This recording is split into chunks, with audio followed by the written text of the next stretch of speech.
together. The Green Man spoke true. The greatest wonders of the Age of Legends were done in that way. saidin and saidar, together. All the women in Tar-Valon, all the Aes Sedai in all the courts and cities, even with those in the lands beyond the waste, even counting those who may still live beyond the Arth Ocean, could not fill a spoon with the power, lacking men to work with them.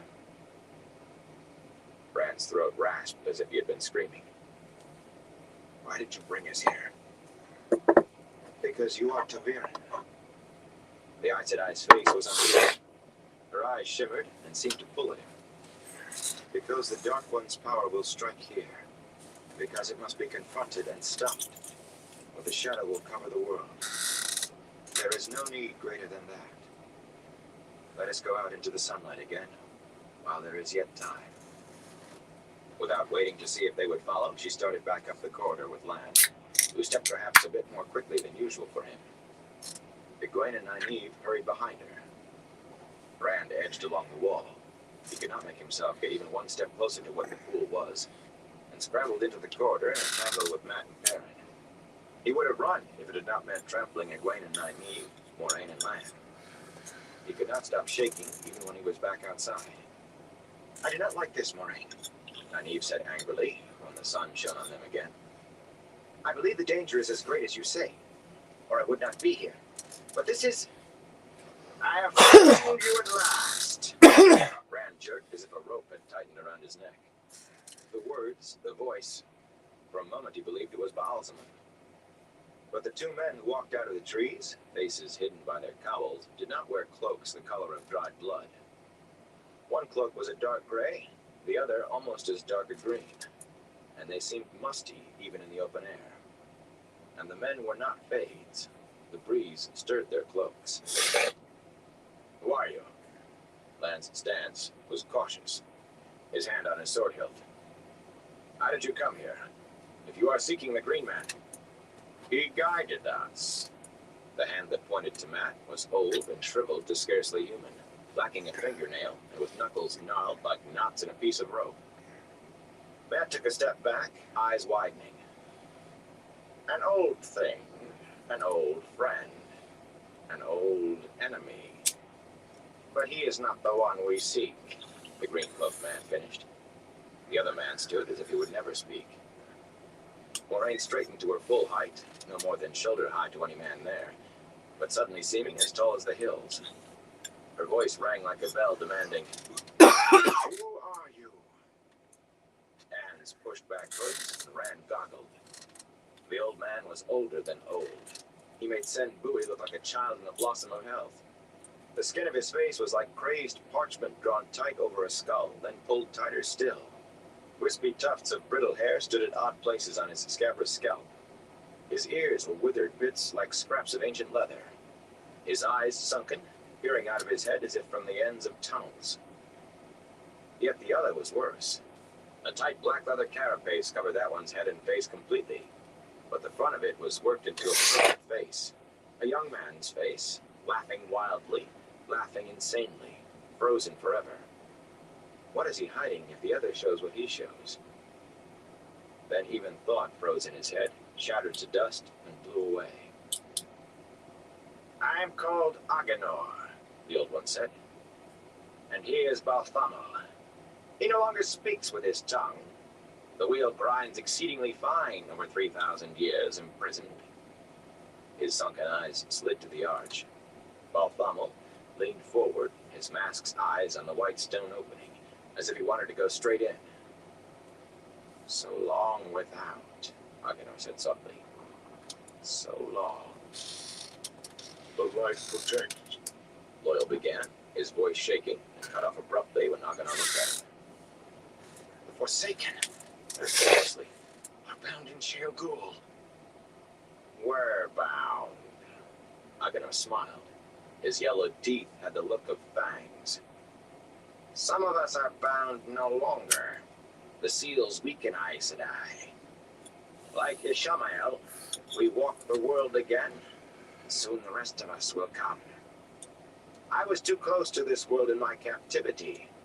I and Balthamel, too close to the grinding of the wheel. But soon the great Lord of the Dark will be free and give us new flesh, and the world will be ours once more. You will have no Luz Theron Kinslayer this time. No Lord of the Morning to save you. We know the one we seek now, and there is no more need for the rest. Lance's sword sprang from his scabbard, too fast for Rand's eye to follow. Yet the warder hesitated, eyes flickering to Moraine, to Nynaeve. The two women stood well apart. To put himself between either of them and the Forsaken would put him further from the other. Only for a heartbeat the hesitation lasted, but as the warder's feet moved, Agenor raised his hand. It was a scornful gesture, a flipping of his gnarled fingers as if to shoo away a fly. The warder flew backwards through the air as though a huge fist had caught him. Blood, Lance struck his charge, hanging there for an instant before dropping in a flaccid heap, his sword lying near his outstretched hand. No! Be still, he commanded. But before she moved, the wisdom's knife had left her belt, and she was running toward the Forsaken, her small blade upraised. The light blinds you, she cried, striking at Agenor's chest. The other Forsaken moved like a viper. While her blow still fell, Balthamel's leather-cased hand darted out to seize her chin, fingers sinking into one cheek while thumb dug into the other, driving the blood out with their pressure and raising the flesh in pale ridges. A convulsion racked Nynaeve from head to toe, as if she had been cracked like a whip. Her knife dropped uselessly from dangling fingers as Balthamo lifted her by his grip, brought her up to where the leather mask stared into her still quivering face. Her toes spasmed a foot above the ground. Flowers rained from her hair. I have almost forgotten the pleasures of the flesh. Agenor's tongue crossed his withered lips, sounding like stone on rough leather. But Balthamo remembers much. The laughter of the mask seemed to grow wilder, and the wail that left on him burned Rand's ears like despair. Suddenly it was she was going to help Nynaeve. But she did not speak. His hand had gone to his sword at Nynaeve, but now he abandoned it and threw himself at Egwene.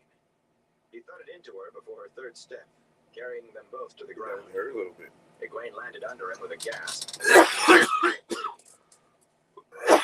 He realized.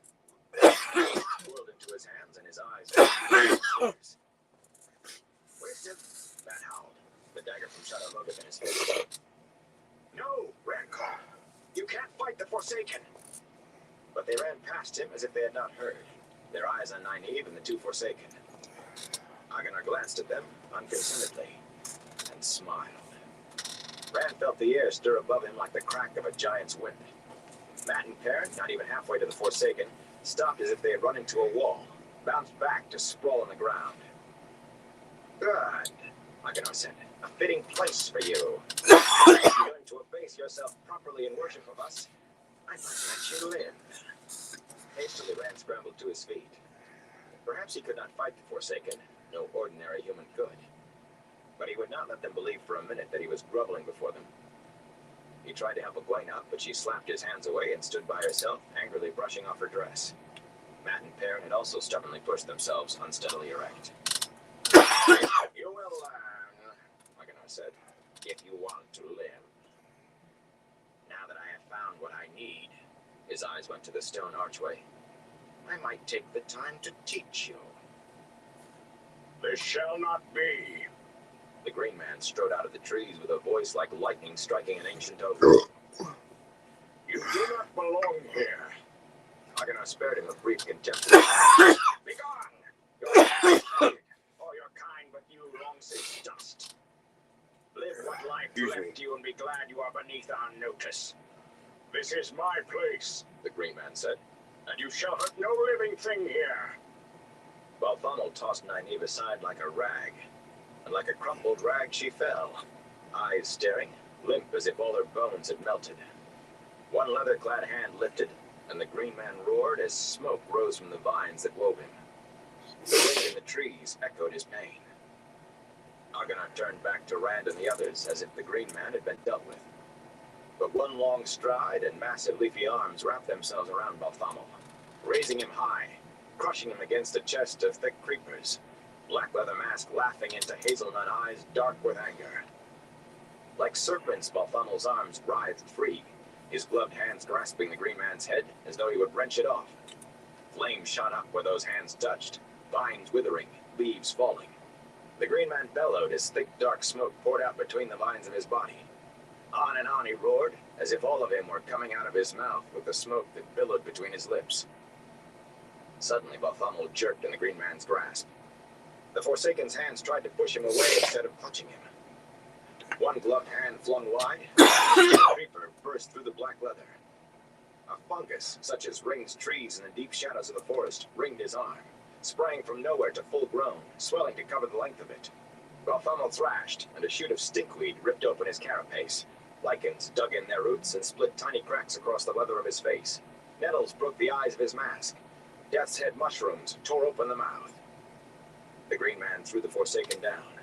Balthamel twisted and jerked as all the things that grew in the dark places, all the things with spores, all the things that loved the dank, swelled and grew, tore cloth and leather and flesh. Was it flesh, seen in that brief moment of verdant rage?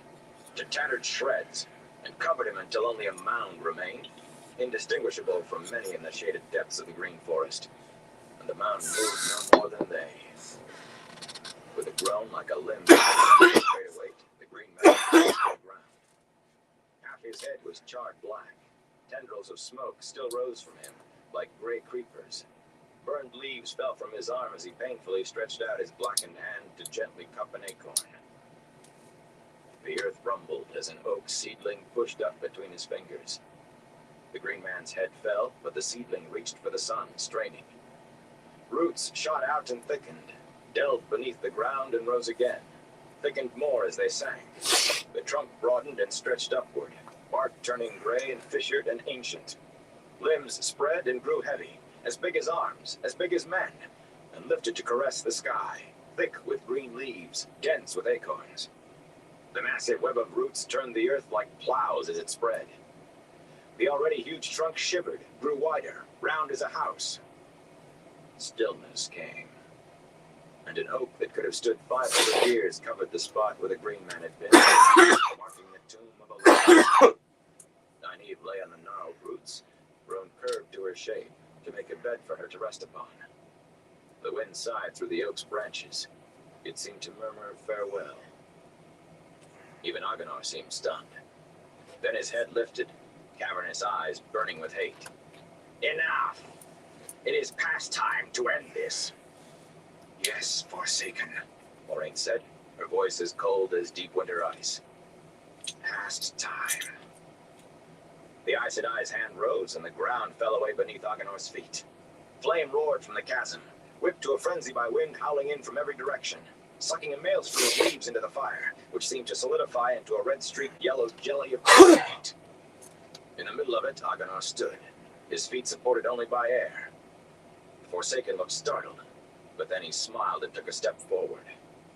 It was a slow step, as if the fire tried to root him to the spot. But he took it, and then another. Run, Moiraine commanded. Her face was white with strain.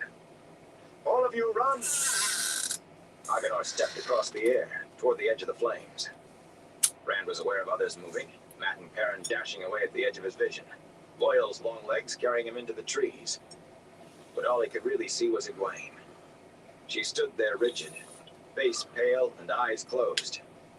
It was not fear that held her, he realized.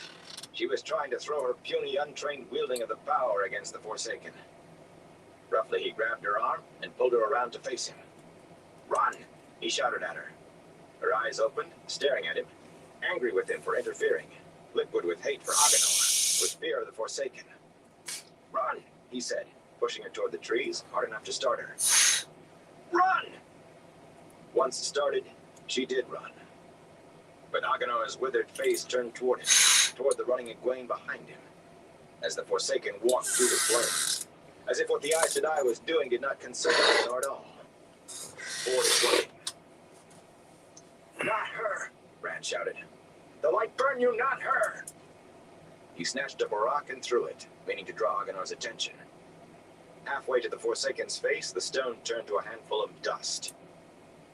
He hesitated only a moment, long enough to glance over his shoulder and see that Egwene was hidden in the trees. The flames still surrounded Agenor, patches of his cloak smoldering. But he walked as if he had all the time in the world, and the fire's rim was near. Rand turned and ran. Behind him, he heard Moraine begin to scream. Chapter 51. Against the Shadow. The land tended upward the way Rand went, but fear lent his legs strength, and they ate ground in long strides, tearing his way through flowering bushes and towers, scattering petals, thorns ripped his clothes or even his flesh. Moraine had stopped screaming. It seemed as if the shrieks had gone on forever, each one more throat-wrenching than the last. But he knew they had lasted only moments altogether. Moments before Agenor would be on his trail. He knew it would be him that Agenor followed. He had seen the certainty in his hollow eyes. A second before terror whipped his feet to rock. The land grew ever steeper, but he scrambled on, pulling himself forward by handfuls of undergrowth, rocks and dirt and leaves spilling down the slope from under his feet, finally crawling on hands and knees when the slant became too great. Ahead, above, it leveled out a little. Panting, he scrabbled his way the last few spans, got to his feet, and stopped, wanting to howl aloud. 10 paces in front of him, the hilltop dropped away sharply. He knew what he would see before he reached it, but he took the steps anyway, each heavier than the one before, hoping there might be some track, a goat path, anything. At the edge, he looked down a sheer 100-foot drop, a stone wall as smooth as planed timber. There has to be some way. I'll go back and find a way around. Go back and... He turned. Agenor was there, just reaching the crest. The Forsaken topped the hill without any difficulty, walking up the steep slope as if it were level ground. Deep sunken eyes burned at him from that drawn parchment face. Somehow it seemed less withered than before, more fleshed, as if Agenor had fed well on something. Those eyes were fixed on him, yet when Agenor spoke, it was almost to himself. Ba'alzamon will give rewards beyond mortal dreaming for the one who brings you to Shale Ghul. Yet my dreams have always been beyond those of other men, and I left mortality behind millennia ago. What difference if you serve the great Lord of the Dark alive or dead? None to the spread of the shadow. Why should I share power with you? Why should I bend knee to you? I, who faced Luz Theron Telamon, servants itself. I, who threw my might against the Lord of the Morning, and met him stroke for stroke. I think not. Rand's mouth dried like dust. His tongue felt as shriveled as Agenor. The edge of the precipice grated under his heels, stone falling away. He did not dare look back, but he heard the rocks bounding and rebounding from the sheer wall, just as his body would if he moved another inch. It was the first he knew that he had been backing up, away from the Forsaken. His skin crawled until he thought he must see it writhing if he looked, if he could only take his eyes off the Forsaken. There has to be some way to get away from him. Some way to escape. There has to be. Some way. Suddenly, he felt something. Saw it, though he knew it was not there to see.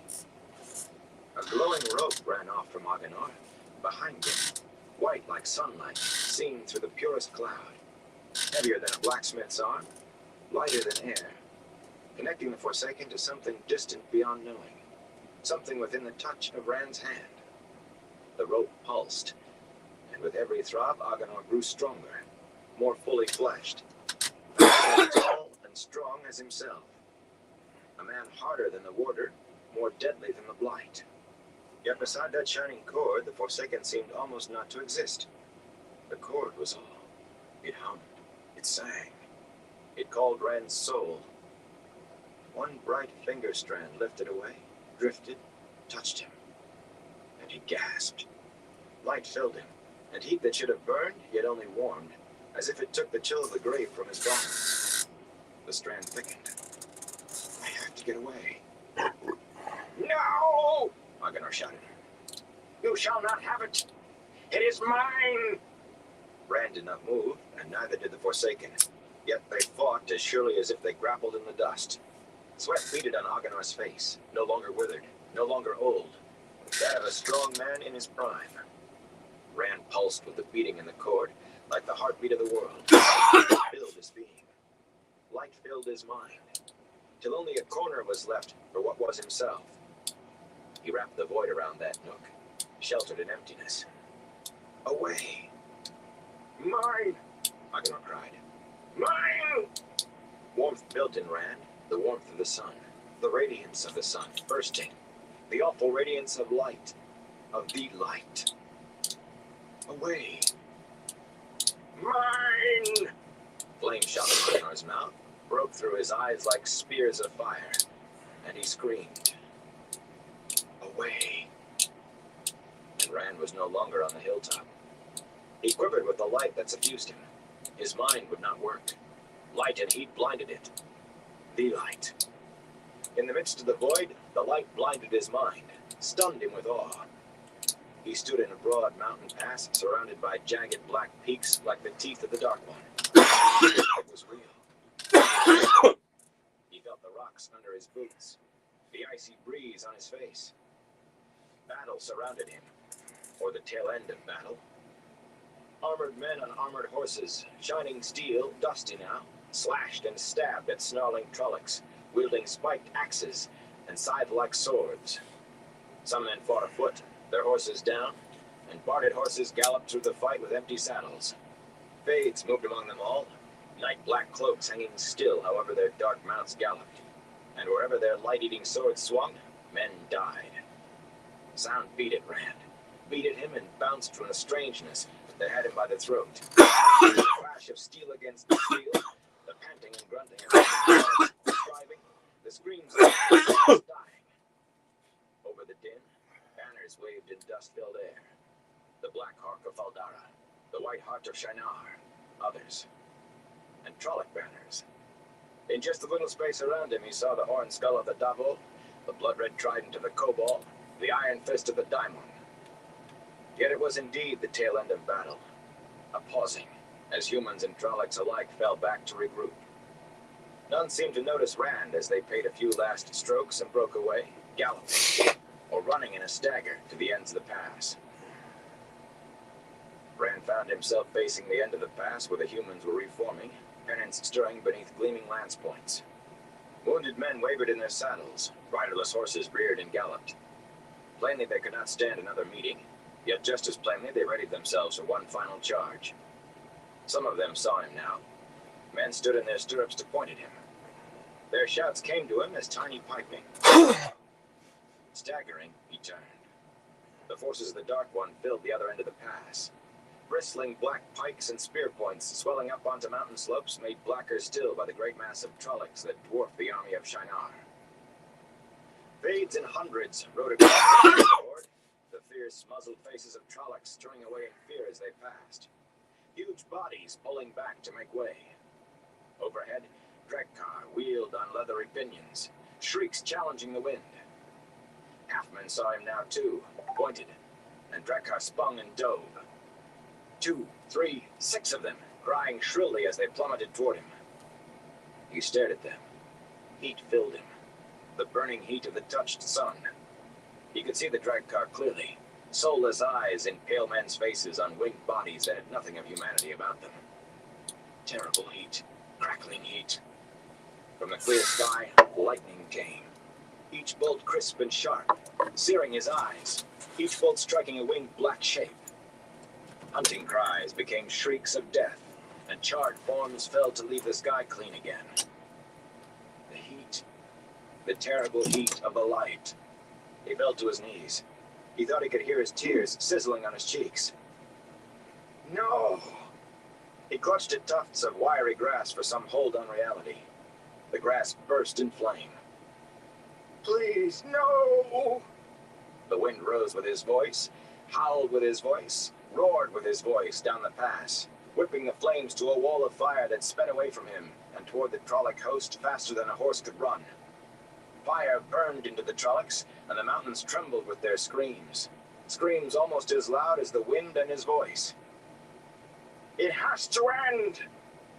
He beat at the ground with his fist, and the earth tolled like a gong. He bruised his hands on stony soil, and the earth trembled.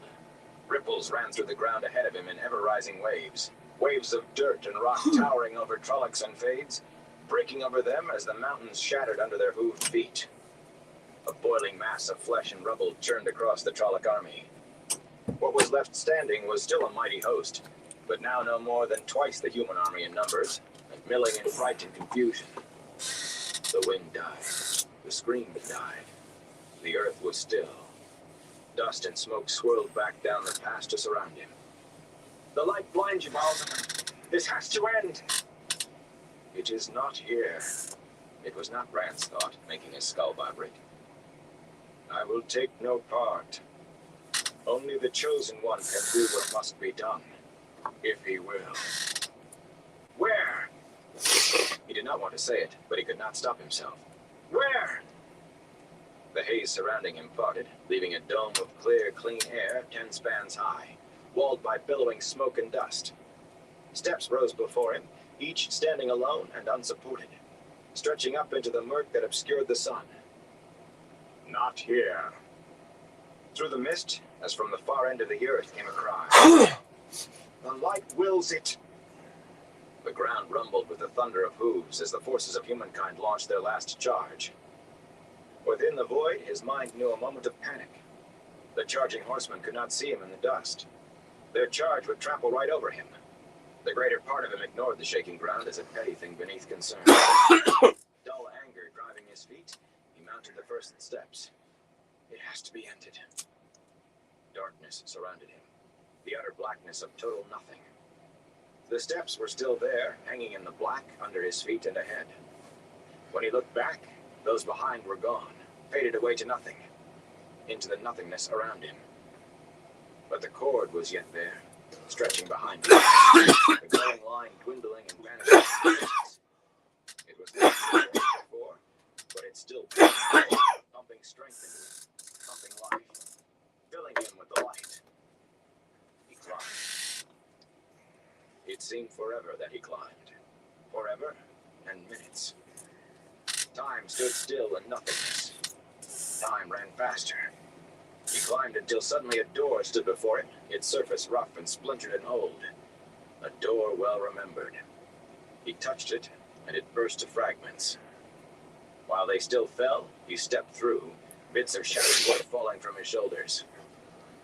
The chosen was as he remembered, the mad striated sky beyond the balcony, the melted walls, the polished table, the terrible fireplace with its roaring, heatless flames. Some of those faces that made the fireplace writhing in torment, shrieking in silence, tugged at his memory as if he knew them. But he held the void close, floated within himself in emptiness. He was alone. When he looked at the mirror on the wall, his face was there as clear as if it was him. There is calm in the void. When he looked at the mirror... Yes, Balzaman said from in front of the fireplace. I thought Agenar's greed would overcome him. But it makes no difference in the end. A long search, but ended now. You are here, and I know you. In the midst of the light, the void drifted, and in the midst of the void floated Rand. He reached for the soil of his home, and felt hard rock, unyielding and dry, stone without pity, where only the strong could survive, only those as hard as the mountains. I am tired of running. He could not believe his voice was so calm. Tired of you threatening my friends. I will run no more. Balzaman had a cord too, he saw. A black cord, thicker by far than his own, so wide it should have dwarfed the human body, yet dwarfed by Balzaman instead. Each pulse along that black vein ate light. You think it makes any difference whether you run or stay? The flames Hey, Nino's Guardian, how you doing? The faces in Thanks the for heart stopping wept by. at their master's mirth. You have threatened me many times, and each No, time not I much run still. you down and make you eat your pride with sniveling tears. Recovering from response. me Many throwing my times you back have out stood Friday. and fought, then grumbled in defeat, That shit sucked. begging mercy. You have this choice, worm, and this choice only. Kneel at my feet and serve me well, and I will give you power above thrones. How Or you be doing, Neil's Tarvalon's Garden? puppet fool and scream while you are ground into the dust of time. Rand shifted, glancing back through the door as if seeking a way to escape. Let the Dark One think that. Excuse me. Beyond the doorway was still the black of nothing, split by the shining thread that ran from his body. And out there, Baalzaman's heavier cord ran as well. So black that it stood out in the dark as if against snow. The two cords beat like heart veins in counter time, each against other, the light barely resisting the waves of dark. There are other choices, Rand said. The wheel weaves the pattern, not you. Every trap you've laid for me, I have escaped. I've escaped your Fades and Trollocs, escaped your dark friends. I tracked you here and destroyed your army on the way. You do not weave the pattern. Baalzaman's eyes roared like two furnaces. Oh, damn, that sucks, Neil's Garden. Hope you get on. better here Then soon. the fires died. Or better and that quick, should I ordinary say. human face smiled at him in a way that chilled even through the warmth of the light. Yeah, 'cause ice surgery, that would suck.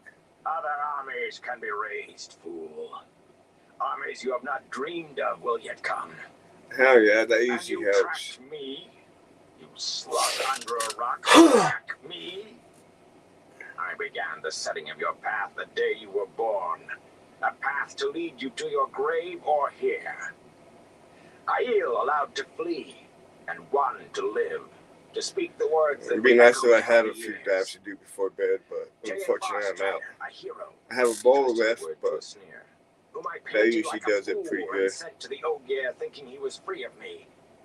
The Black Ajah, wriggling like worms on their bellies across the world to search you out. I pull the strings, and the Amaran seat dances and thinks she controls events. The void trembled. Hastily Rand firmed it again. He knows it all. He could have done. It could be the way he says. The light warmed the void. Doubt cried out and was stilled, till only the seed remained. He struggled, not knowing whether he wanted to bury the seed or make it grow. The void steadied, smaller than before, and he floated in calm.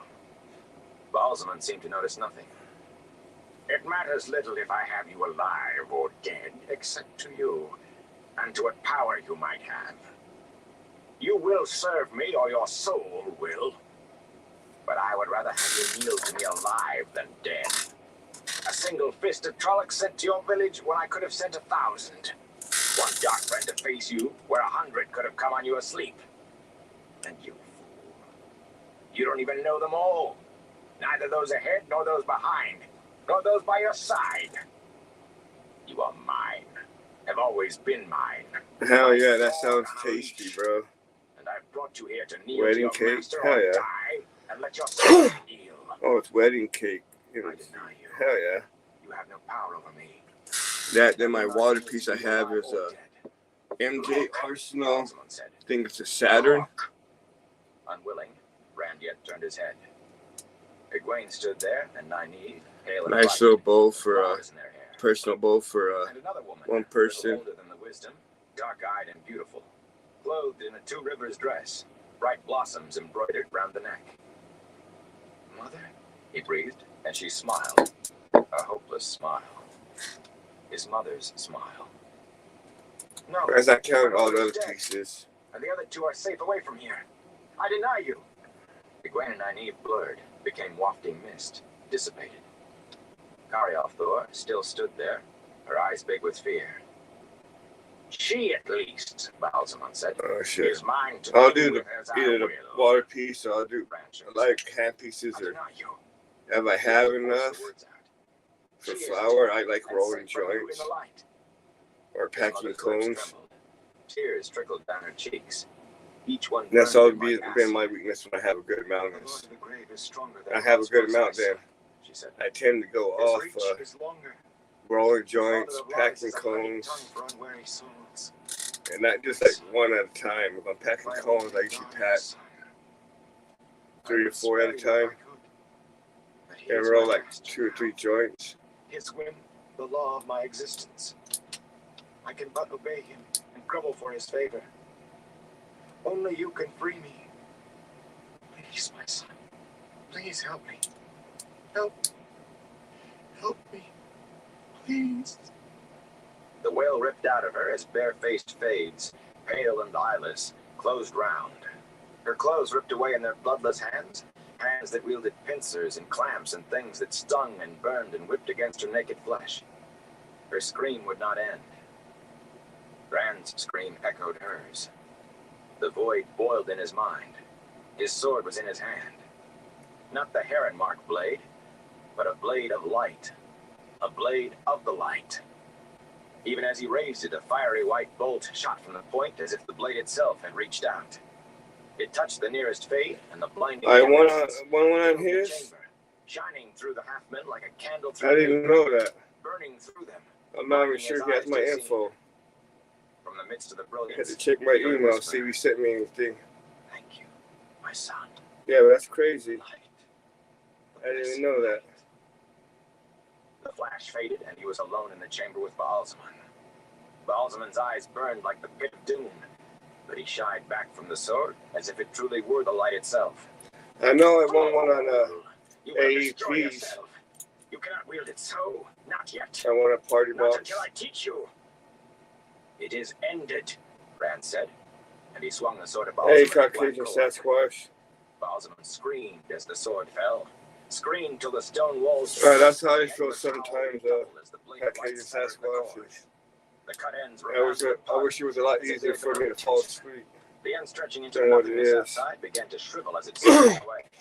The other whipped back into Baalzamon, hurling him against the fireplace. There was silent I'm doing these other ones, shrieks of the tortured It faces. seemed to help. The walls shivered and I cracked. smoke a couple The bowls floor on this, heaved then and chunks of stone kick crashed to the back floor and from listen the to a ceiling. book. As all broke apart around him, Rand pointed the sword at Baalzamon's heart. Just helps just a little bit sometimes. It is Sometimes not ended. really. Light lanced from the blade, coruscating in a shower of fiery sparks like droplets of molten white metal. But right now I'm Wailing still Baalzamon recovering threw from up his arms in a vain throwing effort my to shield back himself. out the other day.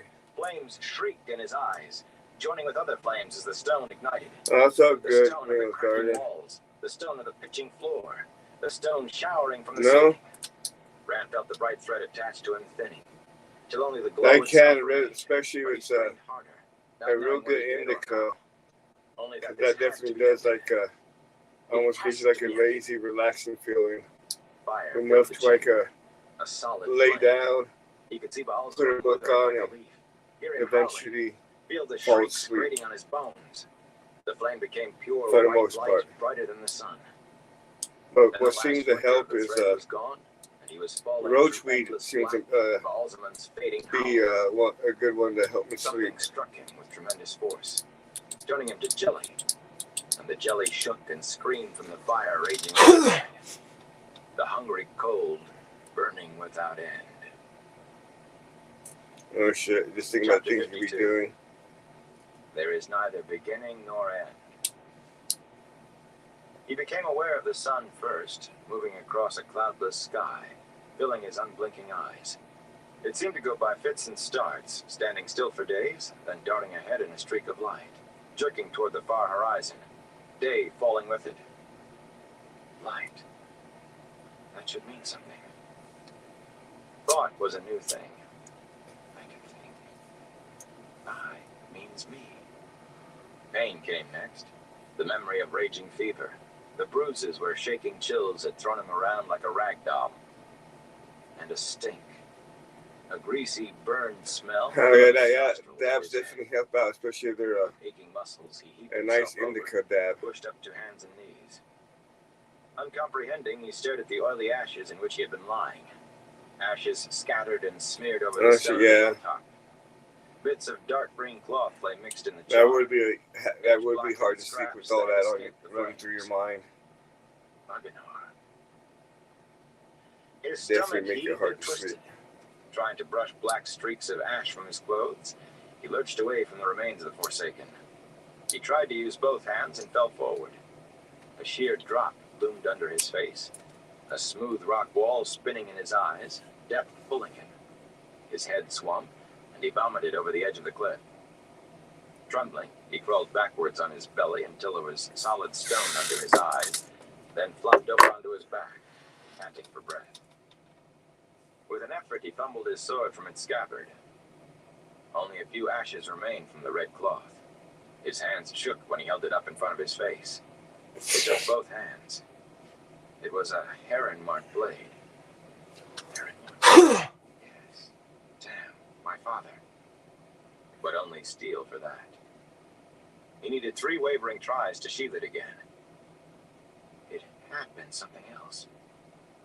Or there was another sword. My name, he said after a while, is Randolph Thor. More memory crashed back into his head like a lead ball, and he groaned. The Dark One, he whispered to himself. The Dark One is dead. There was no more need for caution. Shaitan is dead. The world seemed to lurch. Right, that would be the problem too. Get too stoned and fuck up what you're supposed to be doing. He laughed at the sky. Or mess up, should I say, what you're about to be, what you're doing. Egwene. That name meant something important. Painfully, wavering like a willow in a high wind, and staggered past Agenor's ashes without looking at them. Not important anymore. He fell more than climbed down that first steep part of the slope, tumbling and sliding from bush to bush. By the time he reached more level ground, his bruises ached twice as much, but he found strength enough to stand, barely. Egwene. He broke into a shambling run. Leaves and flower petals showered around him as he blundered through the undergrowth. Have to find her. Who is she? His arms and legs seemed to flail about more like long blades of grass than go as he wanted to. Tottering, he fell against a tree, slamming against the trunk so hard that he grunted. Foliage rained on his head while he pressed his face to the rough bark, clutching to keep from falling. Egwene. He pushed himself away from the tree and hurried on. Almost immediately he tilted again, falling, but he forced his legs to work faster, to run into the fall so that he was staggering along at a good clip, all the while one step from falling flat on his face. Moving made his legs begin to obey him more. Slowly he found himself running upright, arms pumping, long legs pulling him down the slope in leaps. He bounded into the clearing, half filled now by the great oak marking the Green Man's grave. There was the white stone arch marked with the ancient symbol of the Aes Sedai, and the blackened, gaping pit where fire and wind had tried to trap Agenor and failed. Egwene! Egwene, where are you? A pretty girl looked up with big eyes from where she knelt beneath the spreading branches. Oh, damn, that's flowers crazy. in her hair, Caucasian brown oak Sasquatch. leaves. That's a lot She of was slender shorts. and young and frightened. Yes, that's who she is. Of course. Egwene, thank the light you're all right. There were 2 other women with her, one with haunted eyes and a long braid, still decorated with a few white morning stars. The other lay outstretched, her head pillowed on folded cloaks, her own sky blue cloak not quite hiding her tattered dress. Charred spots in the rich cloth showed, and her face was pale, but her eyes were open. Moraine. Yes, the Aes Sedai. And the wisdom Nynaeve. All 3 women looked at him, unblinking and intent. You are all right, aren't you, Egwene? He didn't harm you. He could walk without stumbling now. The sight of her made him feel like dancing, bruises and all. But it still felt good to drop down cross-legged beside him. I never even saw him after you pushed. Right, Right, Caucasian Sasquatch. What about you, Rand? I'm fine. He laughed. He touched her cheek and wondered if he had imagined the slight pulling away. A little rest and I'll be new maid. Nynaeve? Moraine Sedai? The names felt new in his mouth. The wisdom's eyes were old, ancient in her young face, but she shook her head. Oh, that's "A crazy, little you know. bruised," she said, still watching him. Moraine is the only one of us who was really hurt. I suffered more injury to Oh, my it's all pride good, than bro. anything else, I'm not the worried. Aes Sedai said, I don't want you to plucking at her cloak blanket. do anything that's She gonna looked as if cause she you had been a pain or long time anything, bro. ill or hard used. But despite the dark circles under them, her eyes were sharp and full of power. Agenor was surprised and angry that I held him as long as I did. But fortunately, he had no time to spare for me. I'm surprised myself that I held him so long. In the Age of Legends, Agenor was close behind the Kinslayer and Ishamael in power. The Dark One and all the Forsaken, Egwene quoted in a faint, unsteady voice, are bound in Sheol Gul, bound by the Creator. She drew a shuddering breath. Agenor and Balfama must have been trapped near the surface. Maureen sounded as if she had already explained this, impatient at doing so again. Yeah, you better do that too. That's an The idea. Dark One's prison weakened enough to free them. Let us be thankful no more of the Forsaken were freed. If they had been, we would have seen them. It doesn't matter, Rand said. Agenor and Balthamel are dead, and so is Shai. The Dark One. The Aes Sedai cut him off. Ill or not, her voice was firm, and her dark eyes commanding. Best we still call him the Dark One, or Baalzamon at least. He shrugged. As you wish, but he's dead. The Dark One's dead. I killed him. I burned him with... The rest of memory flooded back then, leaving his mouth hanging open. The one power. I wielded the one power. No man can... He licked lips that were suddenly dry. A gust of wind swirled falling and falling leaves around them, but it was no colder than his heart. They were looking at him, the three of them, watching, not even blinking. He reached out to Egwene, and there was no imagination in her drawing back this time. Egwene. She turned her face away, and he let his hand drop. Abruptly, she flung her arms around him, burying her face in his chest. I'm sorry, Rand. I'm sorry. I don't care. Truly, I don't. Yeah, Caucasian Her Sasquatch. shoulders shook. Hopefully you get to He sleep. thought she was crying. I definitely appreciate you Awkwardly stopping patting by. her hair, he looked at the other two I women hope over you the have a top good of her one too, head. bro. The wheel weaves as the wheel wills, Nynaeve said slowly. But you are still Randolph Thor of Emmons Field. With the light help me. The light help us all. You are too dangerous, Rand. He flinched from the wisdom's eyes, sad, regretting, and already accepting loss. What happened? Moraine said. Tell me everything. And with her eyes on him, compelling, he did. He wanted to turn away, to make it short. Be right back, everyone. But the Aes Sedai's eyes drew everything from him. Tears ran down his face when he came to Cariel Thor, his mother. He emphasized that. He had my mother. My mother. There was sympathy and pain in Nynaeve's face, but the Aes Sedai's eyes drove him on, to the sword of light, to severing the black cord and the flames consuming Baalzamon. Egwene's arms tightened around him, as if she would pull him back from what had happened. But it wasn't me, he finished. The light pulled me along. It wasn't really me. Doesn't that make any difference? I had suspicions from the first, Moraine said. Suspicions are not proof, though. After I gave you the token, the coin, and made that bonding, you should have been willing to fall in with whatever I wanted. But you resisted, questioned. That told me something, but not enough. Manetheren blood was always stubborn, and more so after Aemon died, and Eldraine's heart was shattered. Then there was Bella. Bella, he said. Nothing makes any difference. The Aes Sedai nodded. At Watch Hill, Bella had no need of me to cleanse her of tiredness. Someone had already done it. She could have outrun Mondar that night. I should have thought of who Bella carried. With Trollocs on our heels, a drag car overhead, and a half-man the light alone knew where. How you must have feared that Egwene would be left behind. Oh shit, that You needed sucks, something you more know. than you had ever needed anything before in your life. I've been gaming, just random games that I have. Saidin, I'm still waiting on a. he shivered. Well, the main one I'm looking forward to coming out is If I never do it again, if I never touch it again, the new Diablo. he couldn't say it. Go After mad. all this time of waiting for it to finally coming out with it, but that don't come out till Rotting while he still lived. Till Perhaps, June? Moraine June or said, July. it would be much easier if there was someone to teach you I've been playing a lot of with a supreme effort of will. Diablo 3 and Surely you. He stopped. Dragon The Aes Age, Sedai shook her head. Dragon Age Inquisition. Can a cat teach a dog to climb trees, Rand? Can a fish teach a bird to swim? I know Saidar, but I can teach you nothing of Saidin. Those who could are 3,000 years And on my dead. Gamefly, I have one that's Perhaps you supposed are to be stuck coming. with them. Perhaps What is your it? will is Hogwarts strong. Legacy and Egwene Tekken straightened, 6. wiping reddened eyes with the back of her hand. She looked as if she wanted to say something, but when her mouth opened, nothing came out. At least she isn't pulling away. I'm hoping they At least do she can look at me without screaming. a good job on a new Diablo. The others, he said. Lan took them into the cavern, Nynaeve said.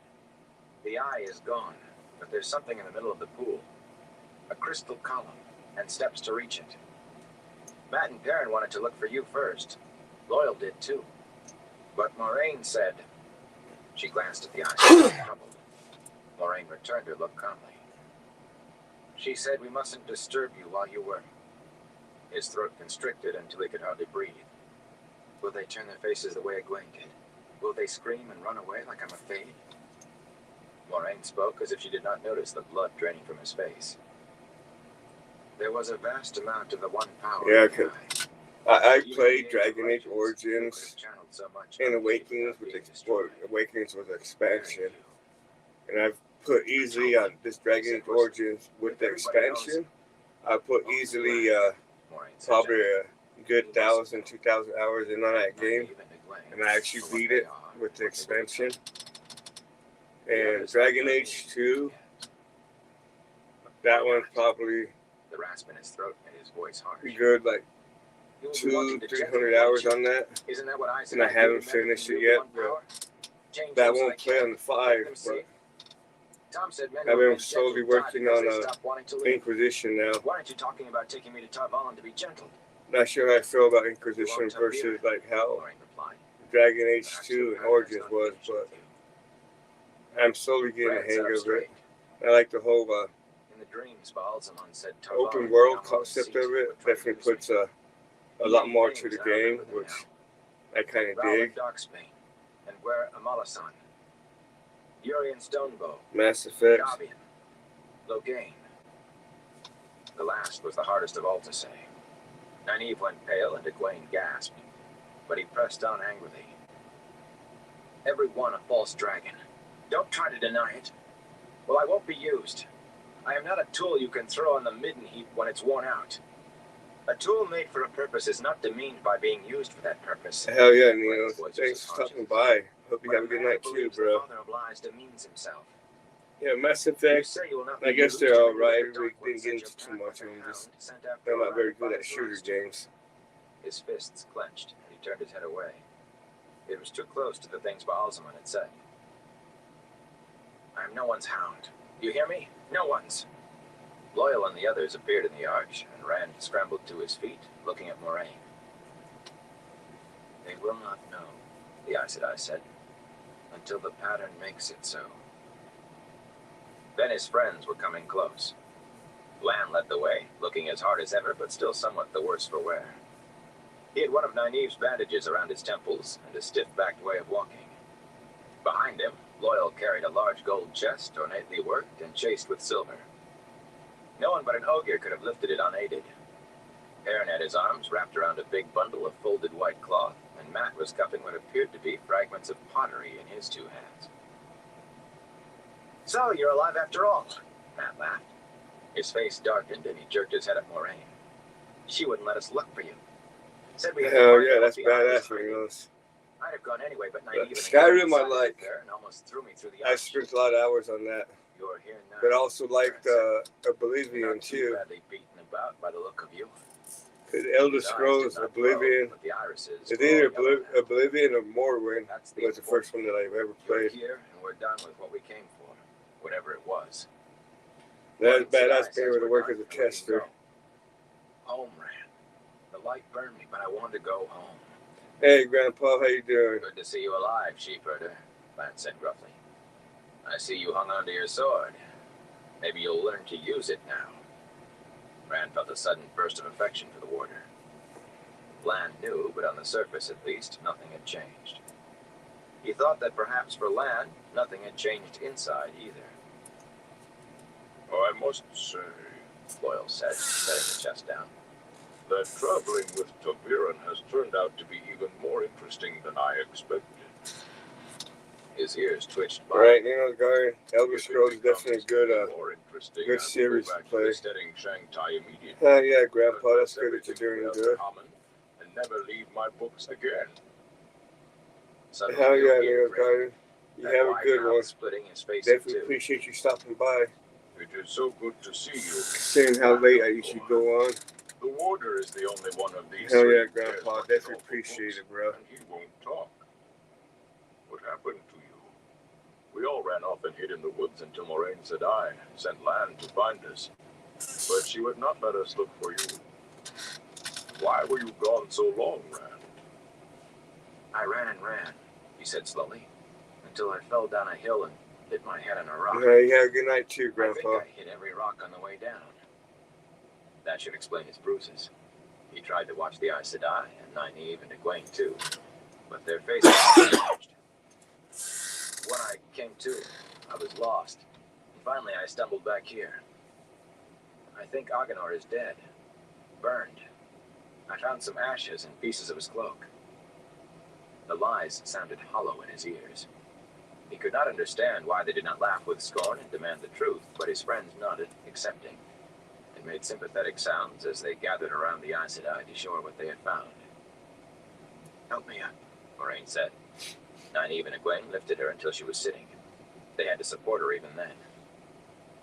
"How could these things be inside the eye?" Meryn asked, "without being destroyed like that rock?" "They were not put there to be destroyed," the Aes Sedai said curtly, and frowned away their questions while she took the pottery fragments, black and white and shiny from that. They seemed like rubble to Rand, but she fitted them together deftly on the ground beside her, making a perfect circle the size of a man's hand. The ancient symbol of the Aes Sedai, the flame of Tar Valon, joined with the dragon's fang, black siding white. For a moment, Egwene only looked at it, her face unreadable. Then she took the knife from her belt and handed it to Lan, nodding to the circle. The warder separated out the largest piece, then raised the knife high and brought it down with all his might. A spark flew, the fragment leaped with the force of the blow, and the blade snapped with a sharp crack. He examined the stump, left attached to the hilt, then tossed it aside. "The best steel from Tyr," he said dryly. Mat snatched the fragment up and grunted, then showed it around. There was no mark on it.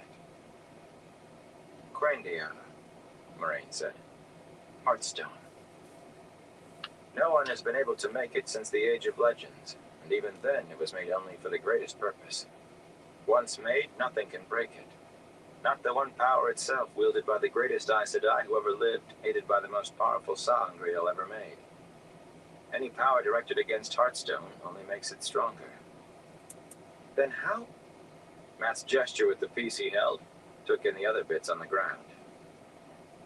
"This was one of the 7 seals in the Dark One's prison," Moraine said. Mat dropped the piece as if it had become white hot. For a moment, Perrin's eyes seemed to glow again. The Aes Sedai calmly began gathering the fragments. "It doesn't matter anymore," Rand said. His friends looked at him oddly, and he wished he had kept his mouth shut. "Of course," Moraine replied, but she carefully put all the pieces into her pouch. "Bring me the chest." Loyal lifted it closer. The flattened cube of gold and silver appeared to be solid, but the Aes Sedai's fingers felt across the intricate work, pressing, and with a sudden click, a top flung back as if on springs. A curled gold horn nestled within. Despite its gleam, it seemed plain beside the chest that held it. The only markings were a line of silver script inlaid around the mouth of the bell. Moraine lifted the horn out, as if lifting a babe. "This must be carried to Ilion," she said softly. "Ilion?" Perrin growled. "That's almost to the Sea of Storms, nearly as far south of home as we are north now." Is it? Loyal stopped to catch his breath. Can it be? "You can read the old tongue?" Moraine asked, and when he nodded, she handed him the horn. The Ogier took it as gently as she had, delicately tracing the script with one broad finger. His eyes went wider and wider, and his ears stood up straight. "Tiami Aben, Moradin, Isain Davan," He whispered. "The grave is no bar to my call." "The horn of Valir." For once the warder appeared truly shaken. There was a touch of awe in his voice. At the same time, Nynaeve said in a shaky voice, "To call the heroes of the ages back from the dead to fight the Dark One." "Burn me," Mat breathed. Loyal reverently laid the horn back in its golden nest. I begin to wonder, Moraine said. The eye of the world was made against the greatest need the world would ever face. But was it made for the use to which we put it? Or to guard these things? Quickly, the last. Show it to me. After the first two, Rand could understand Perrin's reluctance. Lan and the Ogier took the bundle of white cloth from him when he hesitated, and unfolded it between them. A long white banner spread out, lifting on the air. Rand could only stare. The whole thing seemed of a piece, neither woven, nor dyed, nor painted. A figure like a serpent, scaled in scarlet and gold, ran the entire length. But it had scaled legs and feet with 5 long golden claws on each, and a great head with a golden mane and eyes like the sun. The stirring of the banner made it seem to move, scales glittering like precious metals and gems, alive. And he almost thought he could hear it roar defiance. What is it? He said. Alright, everyone. I'm probably going to call into this live for right now. I'll probably be on again tomorrow night. I think everyone stop by and everyone keeps coming back by to chill with me. Until next time, everyone. Be safe out there. Loyal almost dropped his end.